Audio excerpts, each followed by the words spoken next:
자, 이제 챕터 7에서 법률행위 대리죠. 대리제도에서 개념이 나오는데 읽어보면 대리는 대리인이 본인을 위하여 스스로 의사를 결정하여 의사표시를 함으로써 법률 행위를 하고 그 법률 효과가 직접 본인에게 생기게 하는 제도를 말한다 이렇게 나와 있죠. 가장 중요한 말이 뭐죠? 스스로 의사를 결정한단 말이죠. 다시 말하면 대리인이란 단순히 남을 위해서 일해주는 사람이 아니라 스스로 뭘 해주는 사람이죠? 의사를 결정해주는 사람이고요. 사회적 기능 해가지고 임의 대리는 사적 자체를 좀 더 확장하게 되고요. 법정 대리는 사적 자체를 보충하게 되는데 대리가 인정되는 범위에 가지고 1. 법률 행위 안에서 대리가 허용이 됩니다. 왜냐하면 대리는 타인을 위하여 의사를 결정하는 사람이니까 의사 결정할 일이 있는 의사 표시가 있는 법률 행위 안에서 대리가 허용되는 거죠. 다만 주의하실 것은 이해가지고 혼인, 입양, 유언과 같은 가족법상 행위는 대리가 허용되지 않습니다. 왜냐하면 혼인한다, 약혼한다, 이혼한다 같은 의사결정은 누구만요? 본인 자신만이 결정할 수가 있는 거니까요. 다만 유의하실 것은 부양 청구권은 대리가 허용되겠죠. 그죠? 다시 말하면 부양 청구권은 가족법상 행위이긴 하지만 실질적으로 뭐예요? 재산권적 성격을 갖는 거죠. 그래서 대리가 허용이 돼요. 근데 이런 건 어떨까요? 미성년자도 독자적으로 부양을 청구할 수 있다. 맞을까요? 틀릴까요? 맞죠, 그죠? 왜냐하면 미성년자는 권리만을 얻거나 의무만을 면한 행위는 독자적으로 할 수 있잖아요. 근데 부양을 청구하는 것은 권리만을 얻는 행위니까 미성년자도 독자적으로 할 수 있다는 거 주의하시기 바라고요. 또 하나 주의하실 것은 가족법상 행위지만 대리가 허용된다는 것도 유의하셔야 되겠죠. 그 다음에 2번 준법률행위는 의사표시가 없습니다.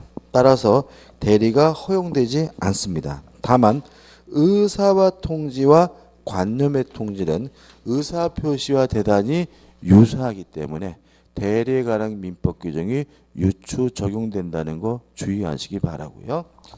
넘겨보시면은 사자가 나오죠. 본인이 결정한 의사를 단순히 전달해 주거나 표시해 주는 사람이 누굽니까? 사자입니다.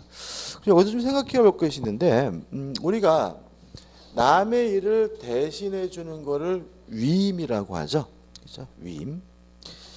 근데 남의 일을 대신해 주는 것을 위임인이라고 위임을 받아서 타인의 일을 해주는 사람 우리가 수임인이라고 하는데 이 수임인은 대리인일 수도 있고 사자일 수도 있겠죠.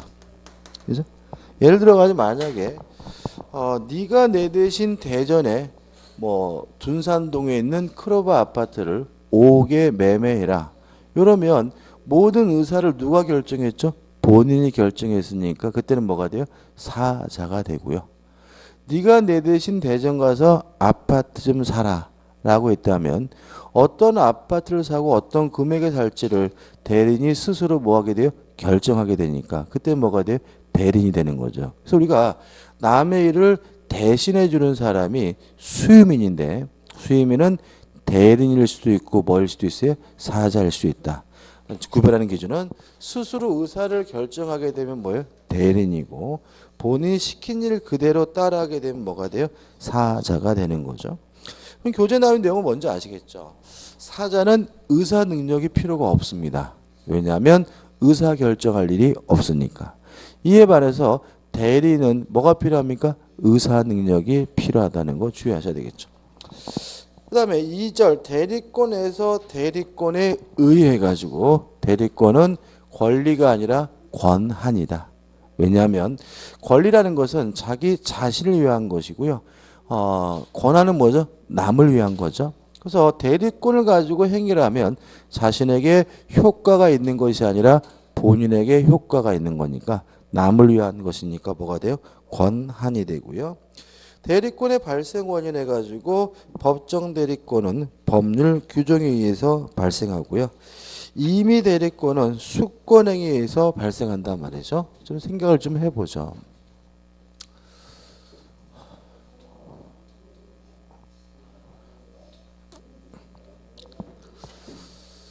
자, 갑이 을에게 네가 내 대신 대전 가가지고 아파트 좀 사라 라고 얘기를 했다면 이게 대리권을 주는 수권행위인데, 수권행위의 법적 성질에 대해서 우리 통솔과 판례는 뭐로 이해하냐면 단독행위로 이해한다는 점이죠. 왜냐하면 이래야 제한 능력자도 뭐가 될 수 있어요? 대리인이 될 수가 있으니까요. 다시 말하면 우리 민법 117조는 제한 능력자라 하더라도 대리인이 될 수가 있다. 다시 말하면 대리인이 되기 위해서 행위 능력의 필요가 없다라고 규정을 두고 있거든요. 그래서 만약에 수권행위를 계약으로 이해해가지고 을이 승낙을 해야지만 비로소 대리인이 되는 것으로 해석이 된다면 을은 실질적으로 뭐가 될 수 없어요? 대리인이 될 수가 없으니까 수권행위는 갑이 을에게 일방적으로 하는 뭐죠? 단독행위로 보게 됩니다.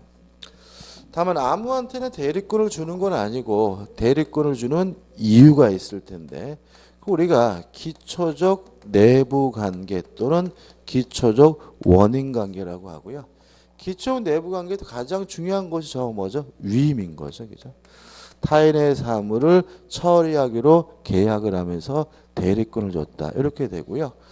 문제가 되는 건 우측의 상단에 이제 맨에 보시면 무인성, 유인성이 나오는데 어떤 문제냐면 기초적 내부관계가 해소가 됐을 때 수권이 영향을 주느냐 안 주느냐 문제인데 우리 판례는 영향을 안 준다, 무인성을 취하고 있다는 거죠. 그래서 어떻게 되냐면 이렇게 됩니다.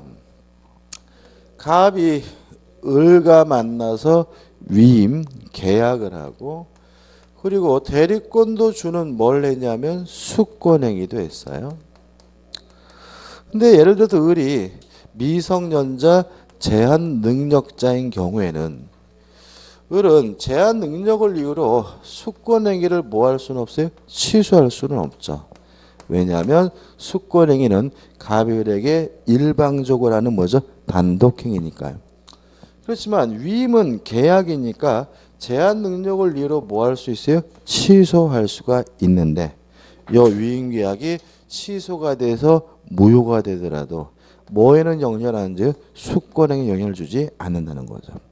따라서 위임 계약이 취소가 됐더라도 을은 여전히 뭐죠?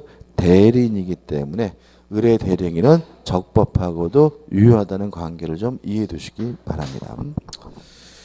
그 다음 우측에 3번 수권행위의 상대방과 방식해서 물론 상대방은 대리인이 될 자를 말할 거고요. 방식은 아무런 제한이 없습니다. 말로 하든 문서로 하든 어떤 방법이든 상관이 없고요. 실제로 우리 판례는 백지 위임장도 유효하다는 게 판례 입장입니다. 백지 위임장은 뭐냐면요. 위임장을 만드는데 대리인이 될 사람이 안 적혀 있는 걸 우리가 백지 위임장이라고 해요. 흔할까요? 흔해요. 왜 흔하냐면 여러분들 돈 많으셔서 대출 안 받아보셨겠지만 은행 가서 대출 받으실 때요 서로 더럽게 많이 씁니다. 그죠? 그래가지고 막 여직원이 막 연필로 동글방울 쳐요. 여기 성명 주소만 막 이렇게 하되 그죠? 그래가지고 막 쓰고 그냥 지금 막 돈이 막 치잖아요. 그죠? 근데 그 많은 서류 중에서 뭐가 들어가 있냐면 위임장이 들어가 있어요. 근데 그 위임장이 백지 위임장입니다. 일반적으로. 누가 대리인이 될지를 안 적혀 있어요.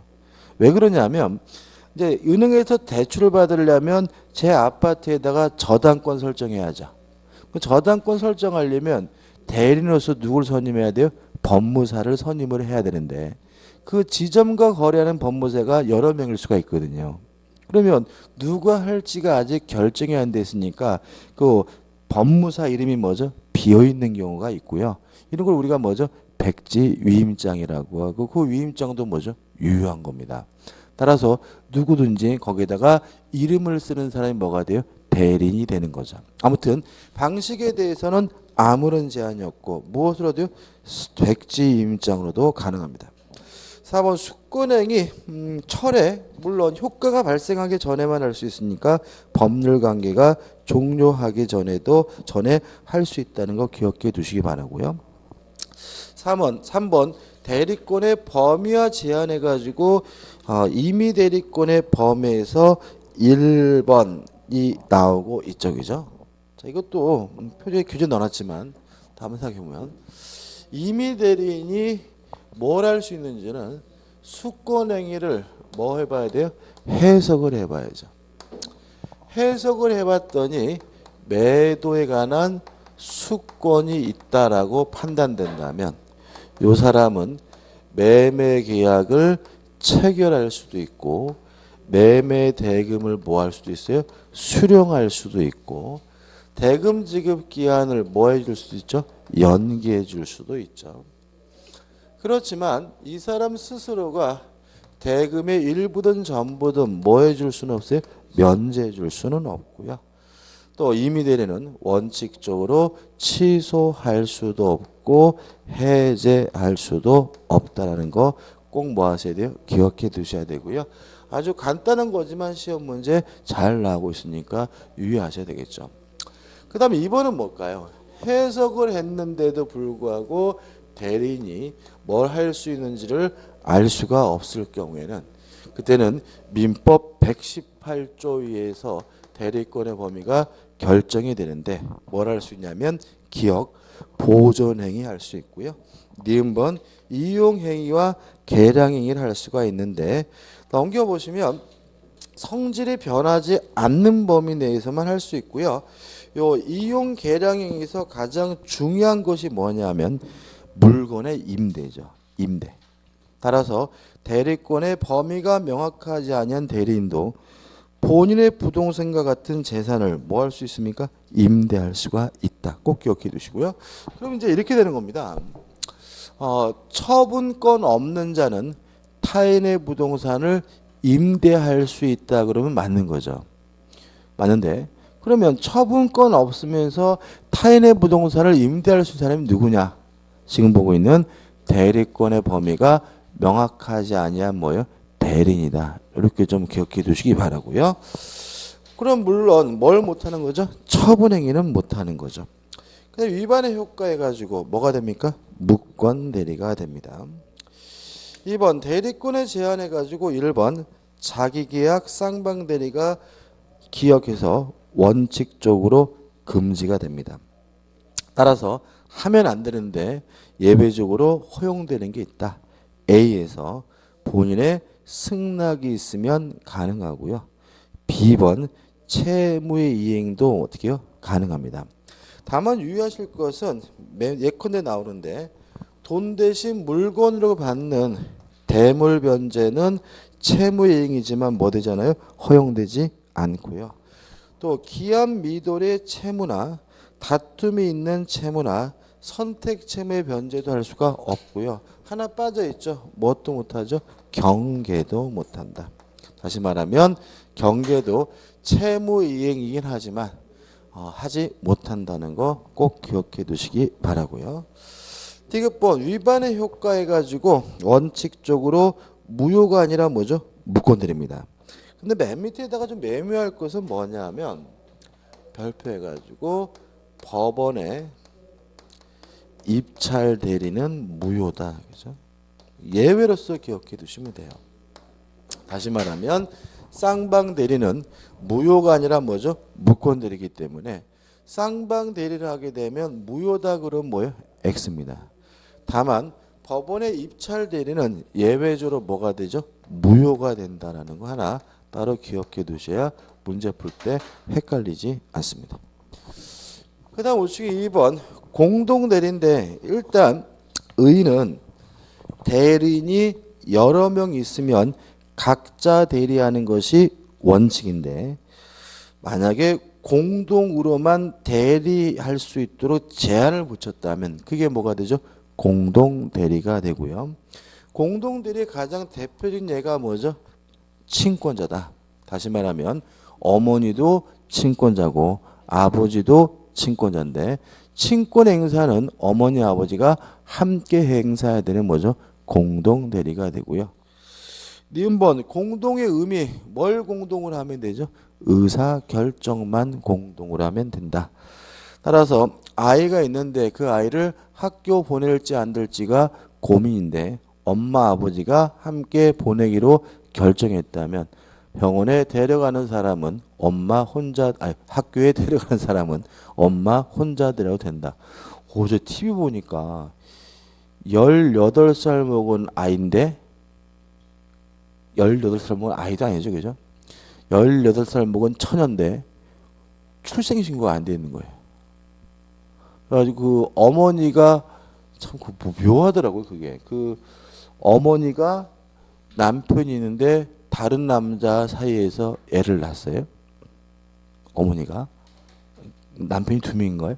아무튼 그래가지고 그러고 보니까 이제 그 실제 그 여자의 그 여자의 생부 이름으로 가족관계 등록부 올릴 수가 없으니까 그냥 이 양반들이 출생신고를 안 해버렸어요. 그래가지고 18살 되도록 존재가 없는 상태에서 그냥 산 거예요. 얘가. 근데 이제 그러니까 뭐 교육도 하나도 못 받고 그랬을 거 아니에요. 그죠? 학교도 안 다니고. 그래서 얘가 슈퍼로 가서 물건을 사는데 슈퍼 주인이 보니까 얘가 더하기 뺄셈도 못 하는 거예요. 마누리 18살이고 우리나라에서 20살이죠. 그죠? 그래가지고 신고해가지고 잡혔다. 뭐 이런 것도 나오더라고요. 그죠? 아유, 그런 거 보면 좀 그렇죠. 그죠? 안타깝죠. 그죠? 뭐가 되긴 하죠. 아무튼 만약 그 아이를 그 여자를 학교로 보낼지는 어떻게 해요? 공동으로 결정해야 됩니다. 그죠? 참 보면 다양하죠. 그 세상에. 그죠? 그런 것도 있고 또 엊그저께는 또 뭐 그 뭐죠? 계모가 또 A 또 아이 또 때려가지고 또 죽인 것도 있었죠. 그죠? 그 뭐죠? 이렇게 머리 묶다가 애가 움직인다고 신경질 난다고 애를 밀쳤는데 애가 이제 욕조에 부딪혀서 이제 자빠진 거예요. 근데 그 또 신문 내기 너무 가슴 없더라고. 그 아이가 그 와중에서도 엄마 미안해요 뭐 이랬다는 거야. 그래가지고 이 아줌마가 승질 난다 애를 방에다 놓고 학교도 안 보내고 가다 버렸대요. 근데 그 사이에 애가 죽었어요. 그런 것도 있고. 아휴 참 엄마 미워해 이런 말 했더니 너무 가슴 아프죠. 그죠?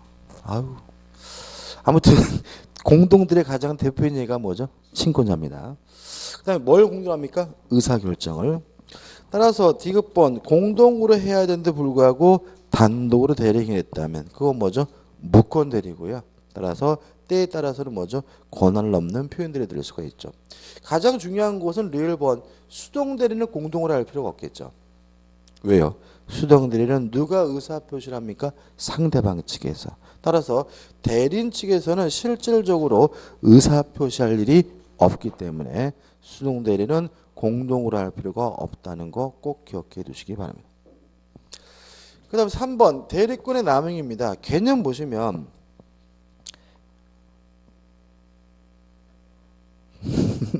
대리인이 대리권 범위 안에서 대리행위를 했어요. 따라 이것도 일종의 뭐죠? 유권 대리입니다.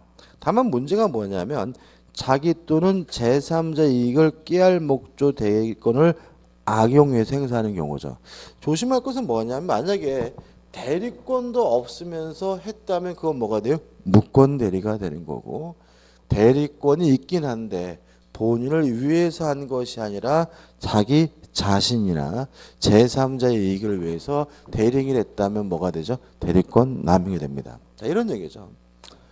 갑이 A라는 토지를 가지고 있는데 을에게 팔아다오 매도에 관한 수권을 했고 그럼 을은 갑을 위해서 매매계약 체결할 수도 있고 대금도 뭐 할 수 있어요? 수령할 수가 있으니까 을과 만나가지고 병과 만나가지고 2억의 매매 계약을 하고 2억의 대금을 수령하는 것은 뭐예요? 유권 대리인 거죠. 근데 만약 을이 요 받은 돈을 가지고 잠적해 버렸다, 도망가 버렸다, 도주해 버렸다면 갑을 위해서 한 것이 아니라 누굴요? 을 자신을 위해서 한 거니까 대리권 남용이고요. 문제는 만약에 대리권 없는 을이 갑의 땅을 팔아먹고 도망갔다. 그럼 그거는 대리권 남용이 아니라 뭐가 되는 거죠? 무권 대리가 됨을 주의하시기 바랍니다. 그죠? 따라서 대리권 남은 뭐라고요? 유권 대리입니다. 그렇기 때문에 을이 도망갔다 하더라도 갑은 병에게 이전 등기를 해줘야 되는 거죠. 원칙적으로 뭐 한 겁니까? 유효한 겁니다. 물론 병이 보호할 필요가 없을 때까지 갑이 등기해 줄 필요는 없기 때문에 병이 상대방이 알았거나 알 수 있었으면 등기해 줄 필요가 없다. 무효고요. 따라서 대리권 남용에 대해서는 진이 아닌 의사표시나 민법 규정을 유추 적용해서 해결하는 것이 우리 판례의 입장입니다. 다시 한번요. 대리인이 주어진 대리권 범위 안에서 대리행위를 하긴 했는데 본인을 위해서 한 것이 아니라 자기나 제3자의 이익을 위해서 대리행위를 한 것을 우리가 대리권 남용이고요. 진이 아닌 의사표시가 가진 진이 아닌 의사표시가 관한 민법 규정을 유추 적용합니다. 따라서 원칙적으로 유효하지만 상대방이 알았거나 알 수 있었으면 뭐죠? 무효죠.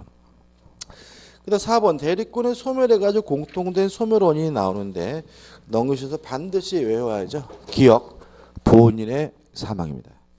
니은번 대리인의 사망, 대리인의 성년 후견 개시, 대리인의 파산입니다. 유의하실 것은 본인에 대해서는 사망 한 가지밖에 없죠. 그래서 어떻게 나옵니까? 본인의 성년 후견 개시 그럼 뭐예요? X가 되고요. 또 대리인의 성년 후견 개시가 뭐죠? 대리권 소멸 사유입니다. 따라서 대리인의 한정 후견 개시 그것도 뭐죠? X가 됨을 주의하셔야 되겠죠. 그 다음 2번 이미 대리 투기한 소멸에 의해서 기억 원인된 법률관계 종료에서 종료라는 말은 끝냈다는 뜻이거든요. 따라서 이건 무슨 말이죠? 임무를 완수하면 시킨 일을 하면 이미 대리권은 소멸된다는 얘기죠. 땅 팔라고 대리권을 줬는데 땅 팔면 이미 대리권은 소멸되고요. 저당권 설정해달라고 대리권을 줬는데 저당권 설정하면 이미 대리권은 뭐죠? 소멸됩니다. 따라서 이미 대리인은 뭐 할 수 없죠? 취소할 수 없고 해지할 수 없습니다. 사기를 당했더라도 땅 팔면 이미 뭐가요? 대리권이 없어졌으니까 뭐 할 수 없는 거죠? 취소할 수 없는 거고요. 땅을 팔았다면 대리권이 어떻게 해요? 없어지는 거니까 나중에 채무 불이행이 있더라도 이미 대리는 뭐 할 수 없습니까? 해제할 수가 없는 거죠. 꼭 기억해 두시고요. 그 다음에 제3절에서 대리행위해가지고 1. 대리인의 현명이 나오죠. 일단 현명이라는 것은 나를 위해서 하는 것이 아니라 본인을 위해서 한다. 다시 말하면 내가 사는 게 아니라 본인을 위해서 산다라고 밝혀야 그 효과가 본인에게 기속된다는 말인데 1. 현명의 방식에 대해서는 아무런 제한이 없습니다. 말로 하든 문서로 하든 어떤 방법이 상관이 없고요. 여기서 가장 중요한 것이 뭐냐면 본인을 사칭하는 거죠. 본인을 가장하는 거죠. 본인을 사칭 가장하는 것이 유효한 현명이냐 이게 항상 문제가 되는데 이 문제에 대해서 우리 판은 다시 앞으로 가가지고 이 사람에게 대리권이 있는지 없는지를 가지고 따지게 되는 거죠. 만약에 대리권이 있는 사람이라면 본인을 사칭하는 것도 유효한 현명으로 봅니다. 따라서 본인에게 효과 기속이 되고요. 만약에 대리권 없는 사람이 본인을 사칭한 것이라면 뭐가 아니죠? 현명이 아닙니다. 따라서 본인에게 효과 기속되지 않는다는 거 꼭 기억해 두시고요. 근데 문제 푸실 때 사칭했다, 가장했다, 본인인 척했다 이런 말이 나오면 다시 앞으로 가셔서 그 사람에게 대리권이 있는지 없는지를 다시 한번 꼭 확인하셔야 함정에 안 빠지게 됨을 주의하시기 바랍니다. 그 다음에 2번 현명주의 예외에서 상행이나 부부간의 일상가사 대리는 뭐 할 필요 없죠? 현명할 필요가 없다는 걸 기억해 두시고 2번에서 수동대리가 나오죠. 일단 수동대리는 누가 의사표시라는 거죠? 상대방이. 따라서 대리인에게 하는 게 아니라 본인에게 한다는 사실을 누가 밝혀야죠? 상대방 측에서 밝혀야 되니까 수동대리는 현명을 누가 해야 됩니까? 상대방 쪽에서 해야 된다는 거 주의하시기 바라고요. 3번 현명하지 않았습니다. 원칙적으로 대리인이 책임을 집니다. 다만 현명하지 않았더라도 상대방이 알았거나 알 수 있었다면 그때는 뭐죠? 본인에게 효과 기속이 돼요. 교재 한번 읽어봐야 되는데 읽어볼게요. 3. 현명하지 않은 행위를 이렇게해서 본인을 위한 것임을 표시하지 아니한 때는 그 의사 표시는 대리는 자신을 위한 의사 표시로 본다. 이 본다가 중요해요. 어떻게 나오냐면 추정한다 그럼 뭐예요? X에. 다시 말하면 이거는 간주되는 거기 때문에 반증이 있더라도 그 효과가 뭐 되잖아요? 번복되진 않아요. 그렇기 때문에 간주기 때문에 따라서 대리인이 그의 내심의 의사 표시가 일치하지 않았음을 이유로 착오를 주장하여 자기의 책임을 면할 수가 없다는 거 주의하시기 바랍니다. 4번 대리인의 능력에서 우측의 맨 위에 보시면 행위 능력자를 요하지 않습니다. 따라서 미성년자도 피한정 후견인도 피성년 후견인도 대리인이 될 수가 있는데 다만 반드시 뭐는 있어야 되죠? 의사 능력은 있어야 된다. 왜냐하면 대리는 타인을 위하여 의사를 결정하는 사람이니까 의사를 결정할 수 있는 능력, 의사 능력은 필요한 거죠. 5번 대리인이 하자에서 원칙, 대리인을 표준으로 결정합니다. 다시 말하면 의사결정도 대리인이, 의사표시도 대리인이, 법률행위도 누가요? 대리인이 하는 거니까 모든 것들을 다 누구만을요? 대리인만을 가지고 따집니다. 그러면 본인을 표준화하는 거는 없느냐? 본인을 표준, 기준으로 해서 결정하는 것은 첫째, 아까 했죠? 불공정한 법률행위에서 공방 여부는 누굴 기준으로 합니까? 본인을 기준으로 하고요. 이건 잘 안 나는데 기억해 두시면 좋겠는데 착오에 의한 의사표시에서 중요 부분인지 여부도 본인을 기준으로 결정합니다. 왜 그러냐면 중요 부분이 되려면 반드시 뭐가 있어야 돼요? 경제적 불이익이 있어야 되니까 그 계약이 법률행위가 경제적으로 불이익한지 아닌지는 뭐에 관한 문제죠? 효과에 관한 문제니까 결국 본인이 기준화해서 결정한다는 얘기죠. 그죠? 다시 한번요. 불공정한 범죄의 궁박, 착오에서 뭐예요? 중요 부분만 누구죠? 본인을 기준으로 결정합니다. 물론 나머지 것들 뭐 이중 매매가 적극 가담해야 반사회적에서 무효한다. 물론 적극 가담했는지 안 했는지 누구만을요? 대리인만을 가지고 따지고요. 본인이 알았는지 몰랐는지 뭐 하지 않습니까? 고려하지 않는 거죠. 그죠? 이게 뭐예요? 원칙이죠. 그러면 가장 많이 나오는 이런 거죠. 갑이 본인이고 을이 대리인이에요. 근데 병이 갑에게 사기를 쳤고요. 을과 병이 만나서 매매 계약을 했어요. 그러면 갑이 사기당했다는 이유로 요 매매 계약 취소할 수 있어요? 없어요? 없다. 왜냐하면 의사결정은 갑이 하는 게 아니라 누구요? 을이 하는 거니까 사기 당했는지 안 당했는지 누구만은요? 을만 가지고 따지니까 이때는 사기를 이유로 뭐 할 수 없는 거예요? 취소할 수가 없는 거죠. 근데 만약에 병이 을을 사기쳤다면 이때 요 매매 계약을 사기를 이유로 취소할 수 있는 거죠. 그죠? 이때 취소는 갑이 하는 거예요? 을이 하는 거예요?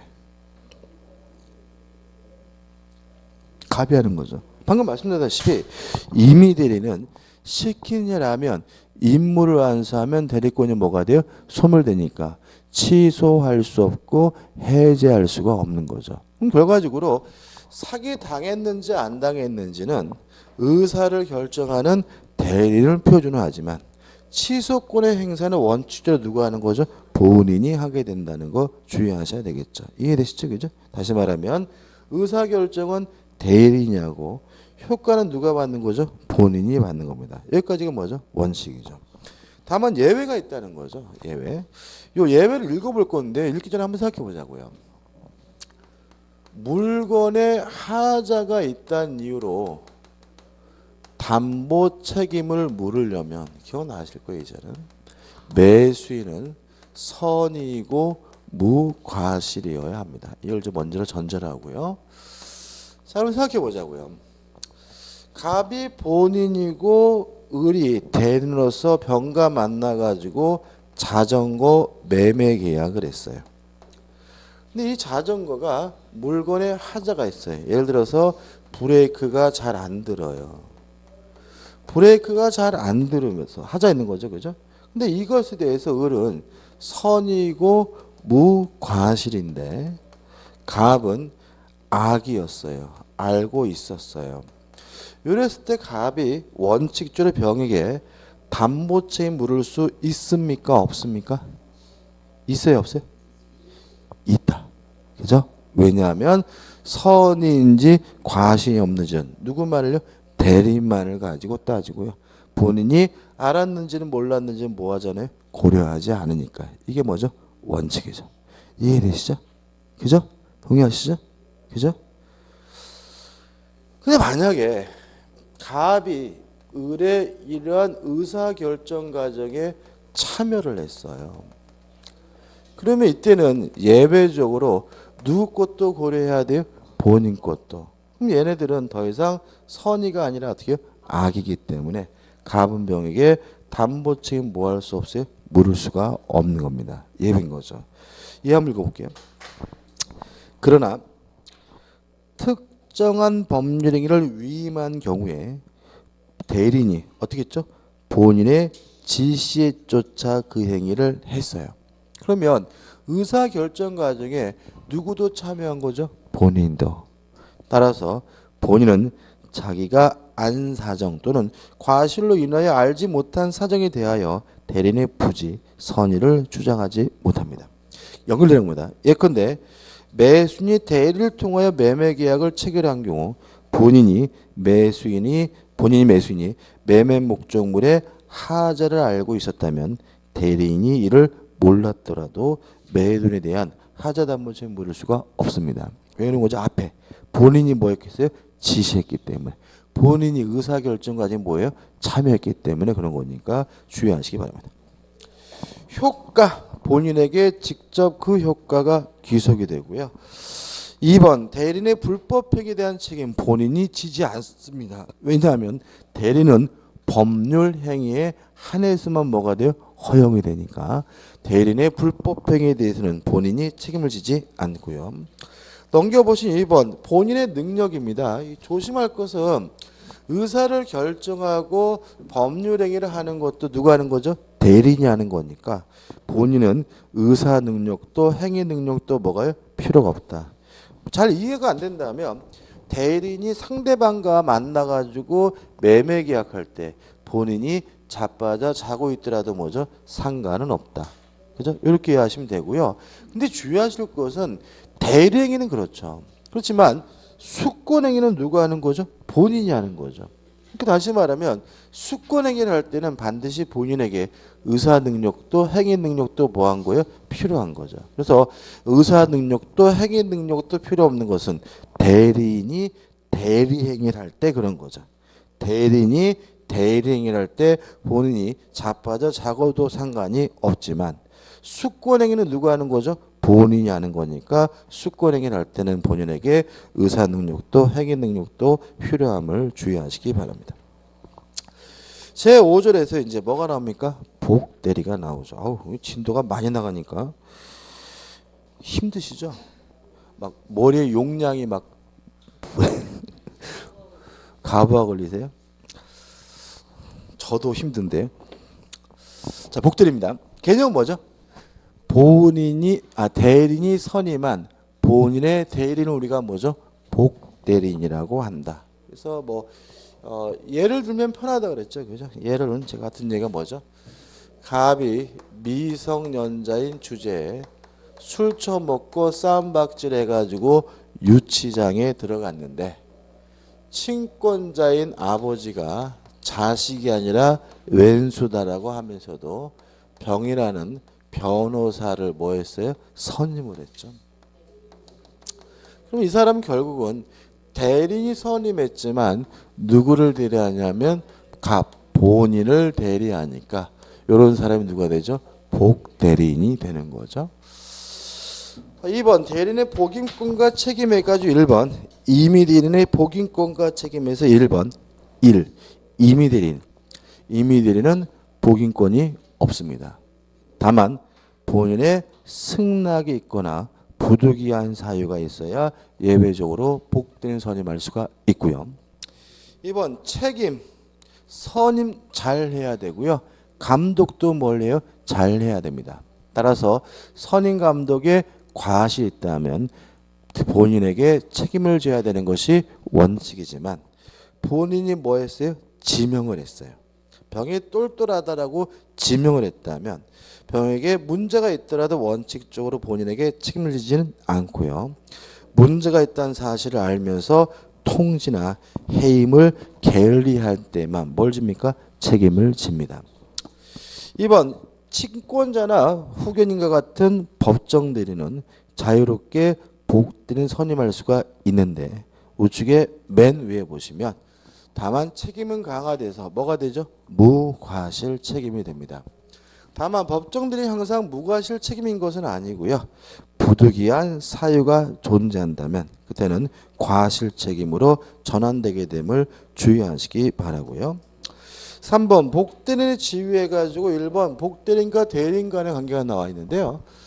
일단 병의 대리권은 을로부터 비롯됐으니까 을의 대리권보다 반드시 어떻게요? 작아야 되죠.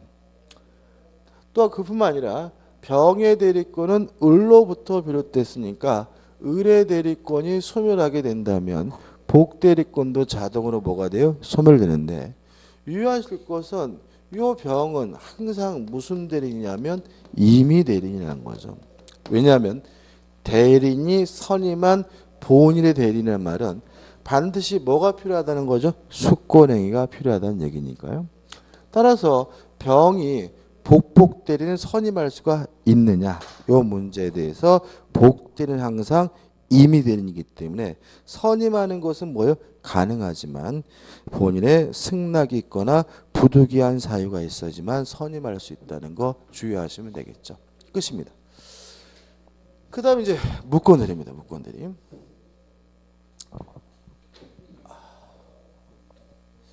무권대리는 시험 문제 반드시 내는 부분이죠. 반드시.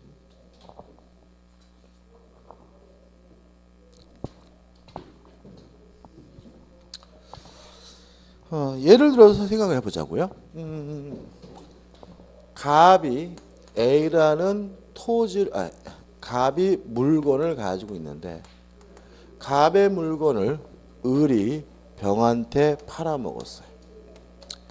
팔아먹었을 때 우리가 항상 생각해 봐야 될 것이 뭐냐면 을은 두 가지 방법이 있죠. 자신의 소유물이라고 하면서 팔아먹을 수가 있고요. 아니면 대리인이라고 현명을 해서 팔아먹을 수가 있는데 만약에 대리인이라고 현명을 했는데 실제로 을에게 대리권이 있다면 이게 뭐가 돼요? 유권 대리가 되고요. 만약에 실제로 을에게 대리권이 없다면 이게 뭐가 되죠? 무권 대리가 된다. 따라서 무권 대리가 되려면 반드시 뭐가 필요하죠? 현명이 필요하다는 건 꼭 기억해 두셔야 되겠죠. 그러면 자신의 소유라고 해서 팔아먹으면 어떻게 되느냐? 이건 그냥 뭐가 되냐면 단순히 타인 소유물의 매매가 돼요. 남의 물건을 팔아먹은 거죠. 이거는 이제 효과가 둘로 나뉩니다. 만약에 을이 팔아먹은 것이 동산이라면 뭐로 가냐면 선의취득 문제로 가요. 기억나시죠? 그죠? 만약에 을이 팔아먹은 물건이 부동산이면 뭐로 가냐면 담보 책임으로 갑니다. 담보 책임 중에서도 뭐가 되냐면 전부 타인의 권리인 경우가 되겠죠. 따라서 선이면 상대방은 계약을 해지할 수 있고 손해배상도 청구할 수 있고요. 악이라면 계약만 해지하는 것이 가능하다. 이런 문제를 가게 되는 거죠. 따라서 요 담보 책임이나 선의취득이 아닌 무권 대리가 되려면 반드시 뭐가 필요합니까? 현명이 필요하다는 거 항상 주의하셔야 되겠죠. 그 다음에요. 무권 대리가 다시 뭐죠? 둘로 나뉘는 거죠. 협의 좁은 의미의 무권 대리와 그 다음에 표현 대리로 나뉘는데 가장 기본적인 차이점은 뭐냐면 누가 책임을 지는지 문제죠. 따라서 을에게 대리권이 없기 때문에 무권 대리인 자신이 책임을 부담해야 된다면 이걸 우리가 협의의 무권 대리라고 하고요. 을에게 대리권이 없는데도 불구하고 특별히 본인이 책임을 부담해야 된다면 이게 뭐죠? 표현 대리가 되는 거죠. 따라서 기본적으로 누가 책임을 지는지만 다른 겁니다.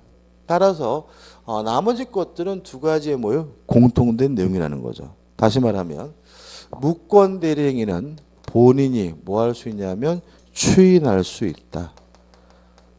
둘 다 추인할 수가 있는 거죠.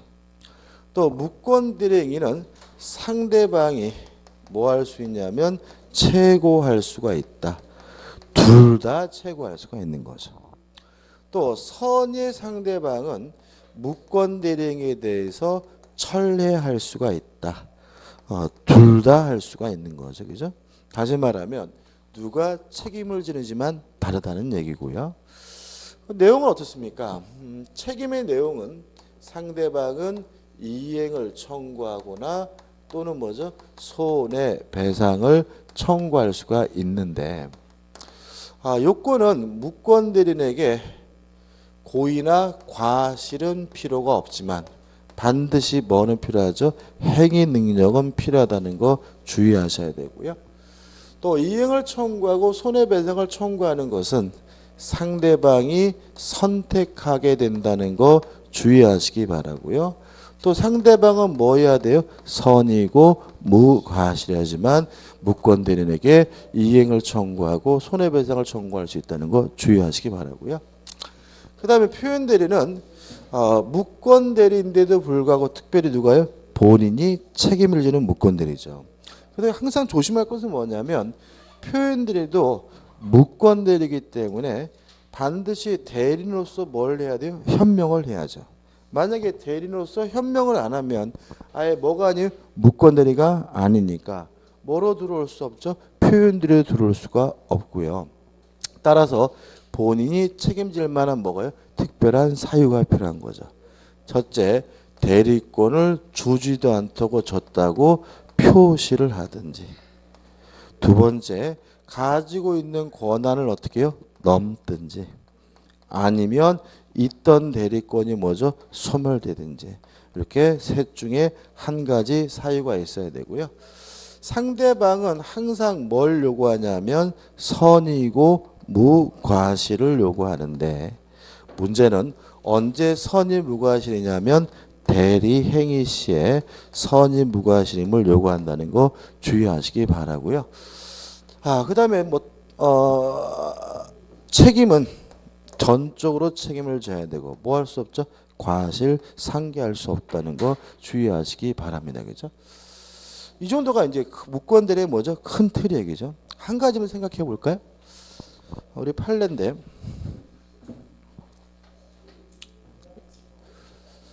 갑이라는 사람이요 건설회사인데 임대 아파트를 건축을 했습니다. 근데 자신 스스로가 임대 아파트를 임대하기가 좀 복잡하니까 을이라는 부동산 업자에게 임대할 수 있는 수권을 줬습니다. 그래서 을이 평등 아파트 주민들과 만나가지고 수분양자와 임대차 계약을 했는데 문제는 을이 자신이 갑인 것을 가장을 했습니다. 갑을 사칭했어요. 이랬을 때 요 임대차 계약의 효과는 본인에게 발생하나요? 안 하나요? 하죠. 그죠?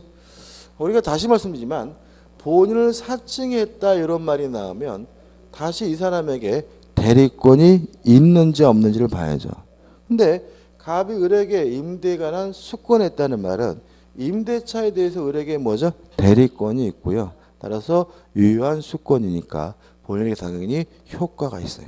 그래서 평등 이 아파트 주민들은 아무런 문제 없이 뭐죠? 잘 살았어요. 무슨 말 아시겠죠? 그죠? 잘 살았는데 임대 아파트는 뭐 일정 기간 지나면 분양으로 전환되는 경우가 있죠. 그죠? 그래가지고 5년이 지난 후에 요 병등 주민들이 을과 만나서 뭘 했냐면 매매 계약을 했어요. 문제는 얘는 아직도 갑을 사칭하고 있었던 거죠. 이랬을 때 요 매매 계약에 대해서 을에게는 뭐가 없어요? 대리권이 없죠. 그러면 가지고 있는 권한을 어떻게 해요? 넘었으니까 권한을 넘는 표현들이가 성립될까요? 안 될까요? 성립됩니까? 안 됩니까? 안 된다. 그죠? 안 된다.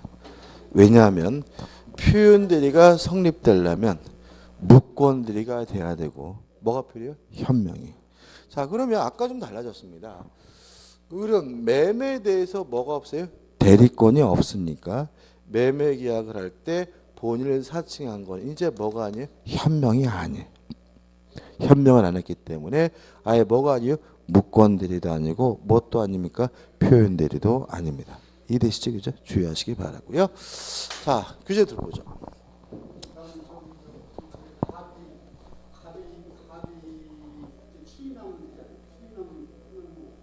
추인하면 되는데 이 사건은 을이 돈 갖고 도망가 버렸어요. 을이 이제 어떻게 해요? 분양해가지고 다 팔아먹고 뭐죠? 도망가버렸어요. 그래가지고 갑은 뭐죠? 한 푼도 못 받은 상태니까 추인할 수가 없는 상태고요. 이게 184가구인가 그랬어요. 엄청나죠, 그죠? 그러다 보니까 요 병등 주민하고 갑하고 뭐가요? 소송이 걸어졌어요, 그죠? 근데 결론까지는 제가 말씀 안 드리려고 했는데, 그리고 여기까지 하게 되면 병등이 피해봤을 것 같죠, 그죠? 표현대리가 아니겠죠? 근데 이 불이 판례는 표현대리는 아니지만 표현대리에 관한 민법 규정이 유추 적용되기 때문에 갑등은 책임져야 된다라고 요 입주민들을 뭐 하고 있어요? 보호는 하고 있어요. 근데 그것까지 기억하면 또 수험적으로 헷갈리니까 우리는 어디까지 표현대리가 성립되지는 않는다까지만 기억하자고요. 왜요? 현명이 없기 때문에. 그죠? 자, 무권대리 가지고 이 협의 무권대리 가지고 의가 나오고요. 이 계약의 무권대리에서 1. 본인에 대한 효과에서 기억. 본인에게 뭐가 있습니까? 추인권이 있죠. 그죠? 다시 말하면 을에게 을과 병 간의 매매 계약이 본인에게 발생하려면 을에게 뭐가 있어야 돼요? 대리권이 있어야 되는데 대리권이 없으므로 갑에게는 아무런 효과가 없지만 본인이 의리한 행위에 대해서 마음이 든다면 뭐 할 수 있죠? 추인할 수 있고요. 추인하게 되면 무권 대리시로 소급해서 본인에게 효과가 생기고요. A번 추인하고자 할 때 상대방의 동의나 승낙을 받을 필요 없으니까 뭐요? 단독행위고요. 물론 추인권은 뭐죠? 일방적으로 하는 뭐죠? 형성권이고요. B번 추인의 방법 말로 하든 문서로 하든 어떤 방법이든 상관이 없고요. 특히 명시적으로도 할 수 있고 묵시적으로도 할 수가 있고요. 시험이 잘 나오는 곳은 뭐냐면 C. 추인의 상대방이에요. 한번 읽어볼게요. 추인의 의사표시는 상대방에게 하여함이 원칙이다. 원칙이지만 무권대리인 승계인에게 할 수도 있다. 이렇게 나오죠. 그죠? 자, 그럼 이런 얘기입니다. 갑이 추인하게 할 때는 상대방인 병에게 하는 것이 뭐요? 원칙이지만 제한은 없기 때문에 을 무권대리인에게 추인하는 것도 뭐요? 가능하고요. 만약에 승계인이 있다면 승계인에게 추인하는 것도 뭐요? 가능합니다. 첫 번째 기억하시고요. 다만 우리 민법에 어떤 규정이 있냐면 무권대리인에게 추인하는 것은 가능하지만 그 사실을 모르는 상대방에게 뭐 하지 못하냐면 대항하지 못한다라고 되어 있어요.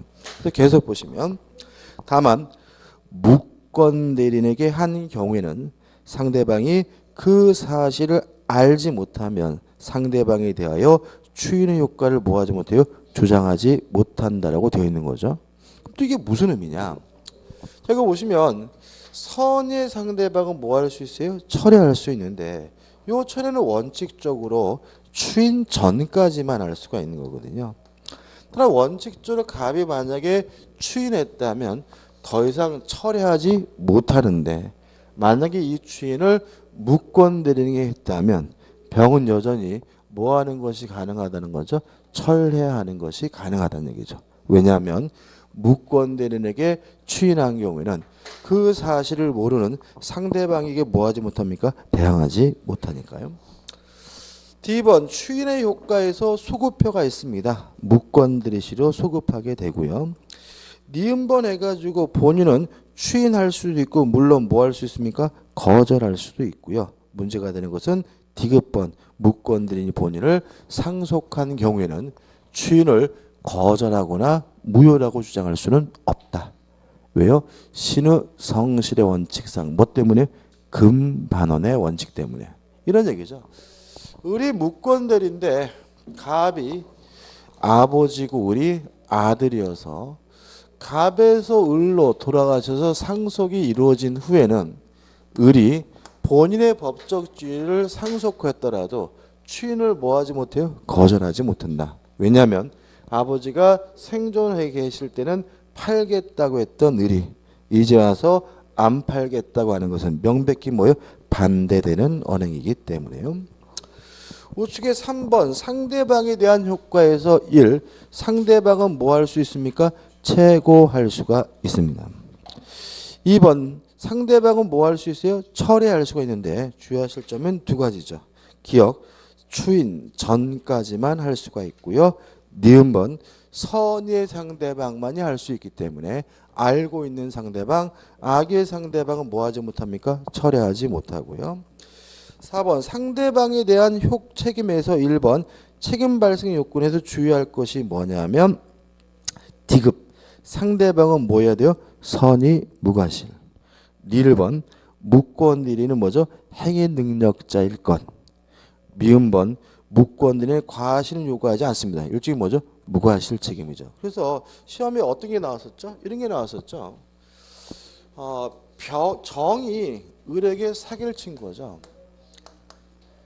야, 을이 너한테 땅 좀 팔아달래. 갑이 너한테 땅 좀 팔아달래. 라고 사기치는 바람에 을은 자신이 대리인 줄 알았고요. 자신에게 대리권이 없다는 사실에 대해서 선의고 무과실이에요. 그래도 병은 을에게 이행을 청구하거나 뭐 할 수 있죠? 손해배상을 청구할 수 있는 거죠. 왜냐하면 무권대리인에게 무엇을 요구하지 않습니까? 고의나 과실을 요구하지 않으니까요. 책임의 내용은 이행을 청구하거나 손해배상을 청구할 수 있는데 물론 누가 선택합니까? 상대방이 선택하게 되고요. 5번 본인과 무권대리 사이 관계는 원칙적으로 아무 관계가 없는데 다만 추인하게 되면 넘겨 보시면 사무관리가 된다는 정도 기억해 두시면 되고요. 3번 단독행위 무권대리는 무효입니다. 다만 단독행위에 대해서 동의하거나 또는 동의를 해준 경우에는 단독행위에 관한 무권대리에 관한 민법 규정이 준용이 된다는 거 주의하시면 되고요. 표현대리 서술 뭐죠? 무권대리인데도 불구하고 본인이 책임을 져야 되는 예외적 무권대리가 뭐죠? 표현대리인데 셋 중에 한 가지 원인이 필요하죠. 1번 대리권 수여의 표시에 의한 표현대리에서 기억의가 나와 있고 여기서 잘 나오는 것은 뭐냐면 A 수권 사실에 통지해가지고 내용이 나와 있는데 아이고 이거 빼먹었네 그죠? 수권사실 통지 옆에다가 공란에다가 이렇게 하죠. 대리인이라는 명칭을 사용할 필요는 없다. 그렇죠? 예를 들어서 뭐 영업부장이다, 상무다와 같은 대리권의 존재를 추정할 수 있는 명칭을 쓰는 것도 뭐죠? 대리권 수요의 표시다. 다시 말하면 반드시 대리라는 명칭을 사용해야 되는 건 아니고요. 이 친구가 우리 회사 영업부장이다, 상무다 같은 대리권의 존재를 추정할 수 있는 명칭을 쓰는 것만으로도 뭐죠? 대리권 수요의 표시가 되고요. 우측에 표시된 대리권 범위 내에서 행위를 해야 됩니다. 만약에 표시된 거를 넘으면 그때는 권한을 넘은 표현들이고 하고요. C. 대리의 상대방은 통지를 받은 상대방과 해야 되고요. D. 상대방은 뭐 해야 돼요? 선이고 무과시해야 되고. 효과 본인이 뭐죠? 책임을 집니다. 적용 범위 이거는 임의 대리에만 적용되고 법정 대리는 적용되지 않습니다. 다음 두 번째, 권한을 넘는 표현들에서 의의는 가지고 있는 권한을 넘은 경우에는 본인이 책임을 진다는 얘기므로 니은번 요건해 가지고 A 기본 대리권이 존재해야 되는데 결론은 뭐냐면 종류불문이죠, 그죠? 옆에다가 화살표 찍해 가지고 종류불문. 뭐라도 있으면 된다. 따라서 그것이 등기 신청과 같은 공법상 대리권이든 아니면 부부간의 일상가사 대리권이든 아니면 뭐 복대리인이든 아니면 공동대리든 다 뭐가 될 수 있어요? 기본 대리권이 될 수가 있고요.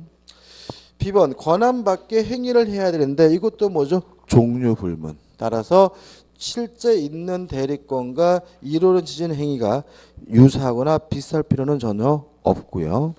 C번 상대방에게 뭐가 필요합니까? 정당한 이유가 필요한데 그 뜻이 뭐죠? 상대방의 선의 무과시를 말하고요. 언제를 기준으로 합니까? 대리 행위시를 기준한다는 걸 기억해 두시면 되겠죠. 효과 본인이 책임을 지고요. 적용 범위는 임의들이 법정들이 다 적용되게 됩니다. 세 번째 대리권 소멸후의 표현들이 의의는 뭐죠? 있던 대리권이 소멸됐다는 얘기고요. 요건 A 대리권 소멸 후의 대리행위라고 상대방은 선이고 어떻게요? 무과실입니다. 그죠? 이런 요건을 갖추면 누가요? 본인이 책임을 지게 되고요. 요 대리권 소멸 후의 표현들이는 임의들이 법정들이 모두 적용되게 되고요. 5번 본인과 표현들의 관계 한번 읽어보시면 될 것 같고 6번 본인 대리의 표현들이 뭐가 나오죠? 효과가 나와 있는데 원칙에 빠졌죠. 옆에다가 살짝 찍혀가지고 본인이 책임 부담, 그죠? 그다음에 가로해가지고 과실상계 가입형. 다시 말하면 표현들이가 성립된다면 누가 책임을 부담해야 되죠? 본인이 책임을 부담해야 되고요. 과실을 상계할 수 없다는 말은 전적으로 책임을 져야 되고요. 상대방에게 과실이 있다는 이유로 뭐 할 수는 없어요? 깎을 수는 없다는 얘기죠. 그럼 교재는 뭐냐? 1. 본인이 표현 대리를 주장할 수 있느냐? 없다. 그죠? 왜 그러냐면 협의 무권 대리와 표현 대리의 차이점은 누가 책임을 지느냐 차이점이죠. 그러면 본인 스스로가 표현 대리를 주장한다는 말은 본인 스스로가 뭐 하겠다는 얘기죠? 책임을 지겠다는 얘기거든요. 만약에 책임지고 싶으면 뭐 하면 그만이요? 추인하면 그만이거든요. 따라서 본인에게 추인권이 인정되고 있으므로 본인 스스로 표현들이 성립을 뭐 할 수는 없어요? 주장할 수는 없고요. 그다음 2번 무권대리 수요과 표현들이도 무권대리이기 때문에 본인이 추인할 수 있고 상대방이 채고할 수 있고 선의 상대방은 철회할 수가 있는데 유의하실 것은 표현들이가 성립된 경우에는 본인이 전적으로 책임을 져야 되고요. 무권대리인에게 이행을 청구한다, 손해배상을 청구한다 같은 책임을 물을 수는 없다. 이게 나와 있죠. 왜 그러냐면 두 가지가 일단은 뭐요? 무권대리이긴 하지만 뭐는 다르죠? 누가 책임을 지는지는 다르기 때문에 표현들이 성립되면 본인이 책임져야 되고요. 무권대리인에게는 책임을 물을 수는 없습니다. 끝입니다. 저는 여기까지 할게요. 여기까지 하고 다음 주에 이제 무효와 취소해가지고 아마 다음 주는 1시간 정도 하면 이제 민법 총칙 다 끝날 거고 그죠? 그다음에 이제 물권법 들어가서 웬만큼 물권법도 해결할 수 있을 것 같네 그죠? 오늘 수고 많으셨습니다. 감사합니다.